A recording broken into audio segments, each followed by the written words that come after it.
In this video, I'm going to show you how to redeem a Starbucks e-gift card. If you find this video helpful, please leave a like and subscribe to the channel. In saying that, let's just jump straight into the video. All right, I've highlighted a few different ways how you can redeem a Starbucks e-gift card. So the first way is using the Starbucks app itself. So what you want to do is go ahead and download the Starbucks app from either the Play or App Store, and then create or log into your account. So if you haven't got an account, go ahead and create one.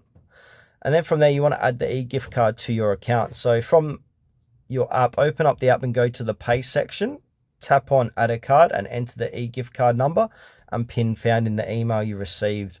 And now when you're ready to make a purchase, open up the app, go to the pay section and select the card you added, show the barcode to the cashier to scan, or use the app to pay directly. And now if you want to do it via their website, so go to the official Starbucks website, make sure to log in or create an account. Once you've done that, navigate to gift cards section and select add card. Enter the e-gift card number and PIN found in the email you received.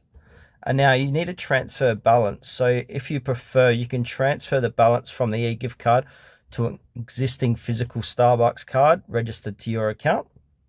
And then when making an online order, you can apply the e-gift card balance at checkout. For in-store purchases, you can print out the e-gift card email or show it on your phone to the cashier.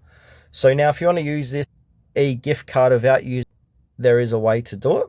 So what you want to do is print or save the e-gift card email, and then so you can print out the e-gift card or save it on your phone, and then visit any Starbucks store and then present the e-gift card or the email on your phone to the cashier. They'll scan the barcode or manually enter the card number to apply the balance to your purchase.